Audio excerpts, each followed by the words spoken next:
No niin, heippa taas pitkästä aikaa.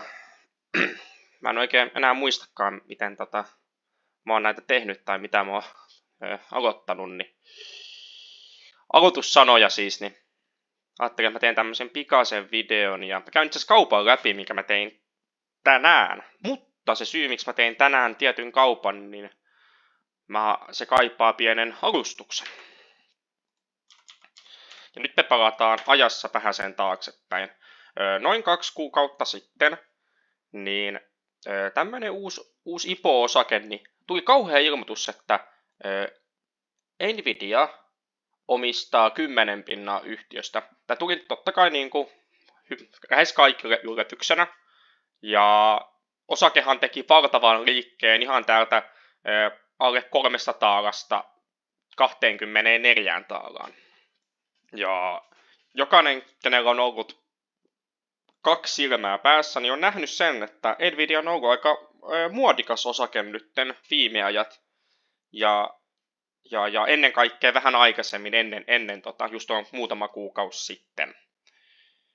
Ja se on ihan loogista, että kun on tommonen niin kuin osake, mikä on hyvin puhuttu, ja totta kai siellä on paljon positiivista ja paljon negatiivista, niin se on tavallaan se mielipiteiden vaihtelu on ihan aivan valtava siinä osakkeessa, kun jos me suhteutetaan se vaikka tiettyihin osakkeisiin, kuten Suomesta vaikka joku tyyppisesti vaikka kone voisi olla semmoinen, että kovin monella ei ole kovin hyvää eikä kovin pahaa, vaan ne mielipiteet osoittautuu aika siihen keskikastiin.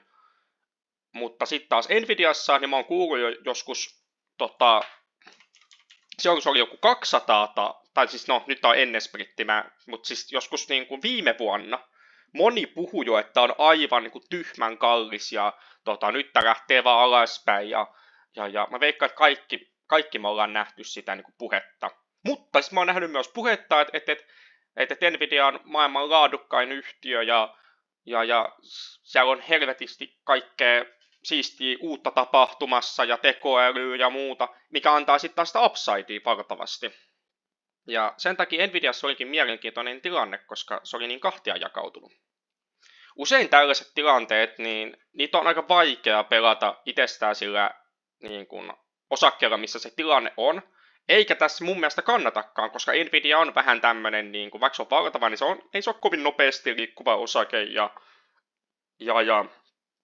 mä en koe kovin fiksuna ideana laittaa niin kuin, tai sitouttaa omaa pääomaani tämmöiseen. Vaikka toki tämä nyt teki aivan valtavan liikkeen ja muuta. Mutta se on vähän semmoista niin kuin pidempiaikaista, että sitä positioa pitäisi niin kuin pitää käytännössä puoli vuotta tai jopa vuoden.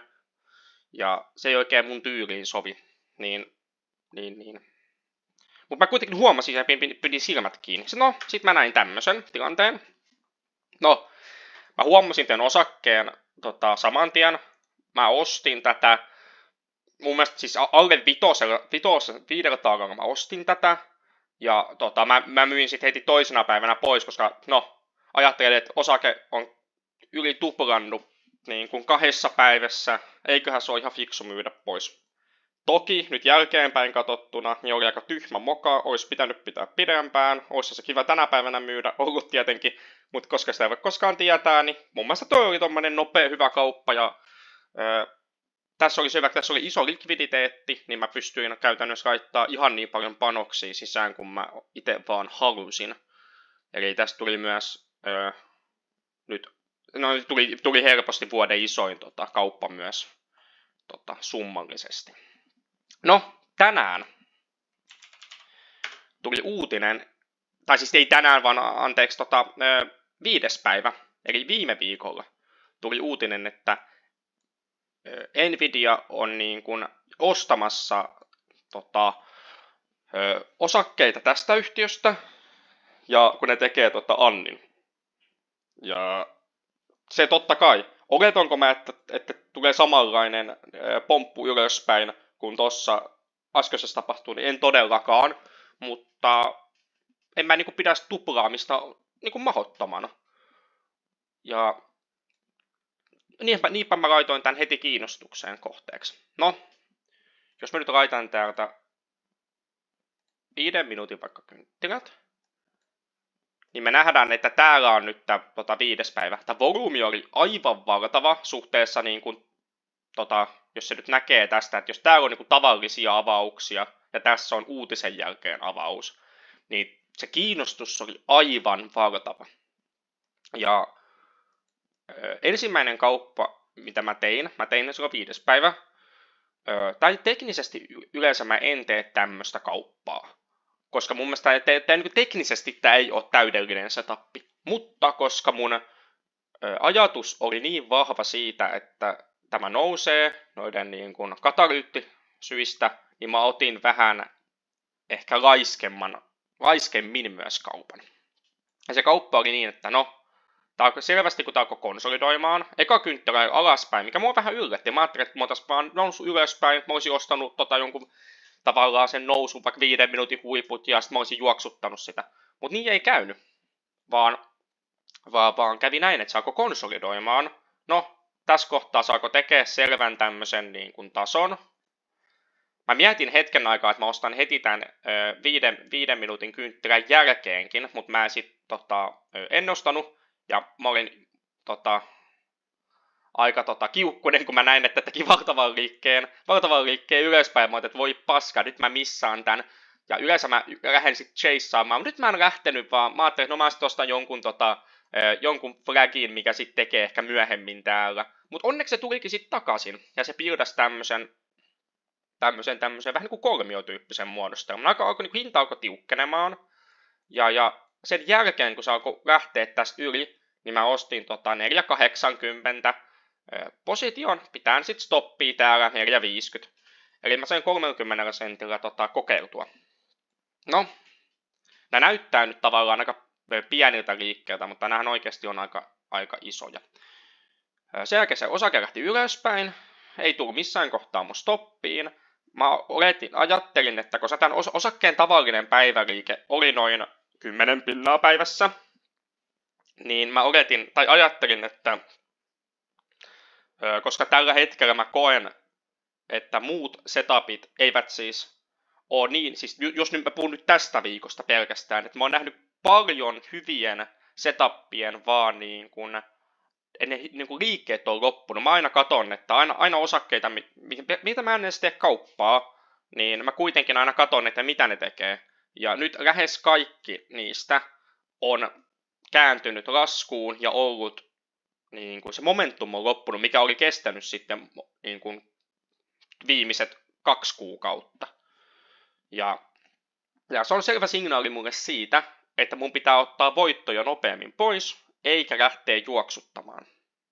No, silloin mä ajattelin, että koska toi oli kuitenkin valtava uutinen, niin mun mielestä oli ihan fiksua hakea niin kuin 20 pinnan liikettä. Koska jos 10 pinnaa oli se tavallinen liike, niin ei se 20 pinnaa ole mitenkään niin kuin tällaiseen valtavaan volyymiin ja uutiseen nähden. Niin mun mielestä se oli ihan semmoinen niin kuin fiksu haku. Mä sain tähän noin 5 pinnan stopin, eli ei mun täydy osua kuin joka 4 noista ideoista, niin se on jo sitten niin kuin plus-miinus nolla toimintaa, miinus komissiot.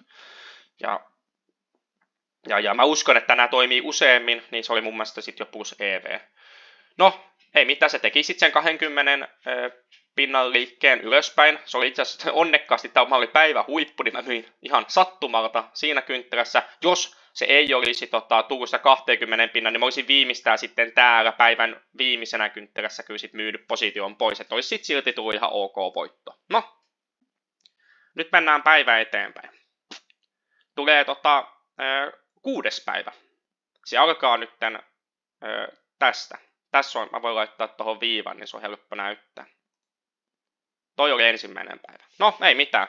Mä taas aloin katsomaan, että antaako tämä niinku päivän sisäistä setupia mulle, missä kohtaa mä voisin nähdä, että mä voin voittaa taas sen 1/4 vaikka, tai anteeksi, hävitä 1/4 ja voittaa kokonaisen. Se oli taas se mun niinku ajatus.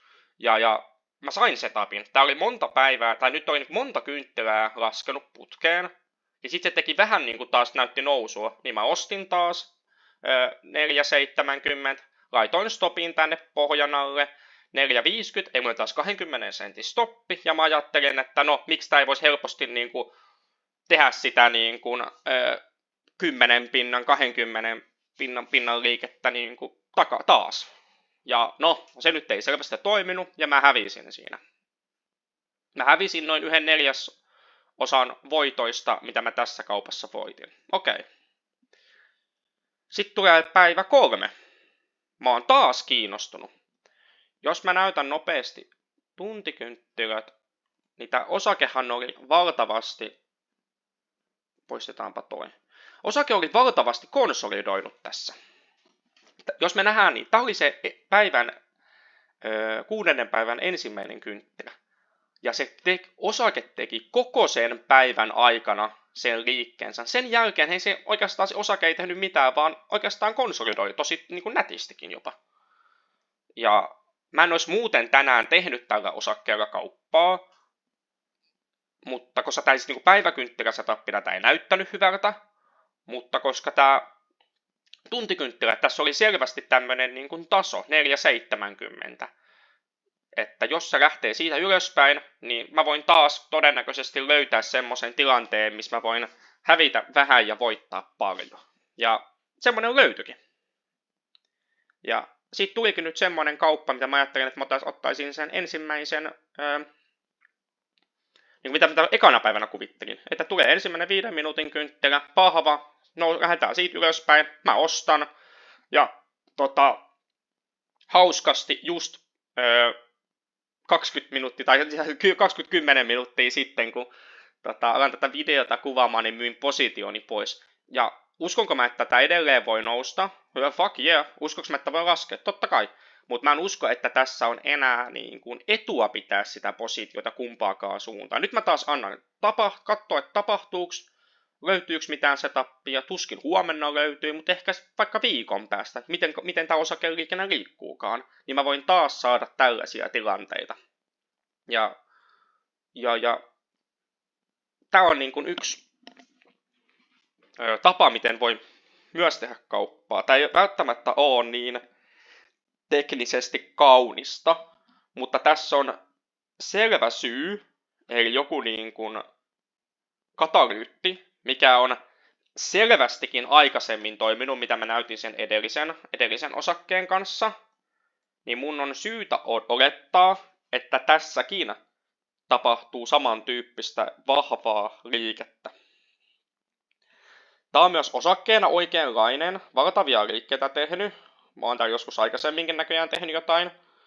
Ja tää on niin kuin, se on vaikea ehkä selittää, mutta silmän kanssa tää on niin kuin kiva kans. Ja mä oon aina painottanut sitä, että mä ostan vaan kun on teknisesti hienon näköistä tai muuta, niin tässähän on se tilanne, että eihän tästä ei ole niin teknisesti ollenkaan kaunis. Osake on keskellä kaikkia jotain liukuvia ja ei oikein tee niin päiväkynttilän valossa mitään. Mutta kun menee vähän niin pienempään, koska on syytä, niin asia toimii.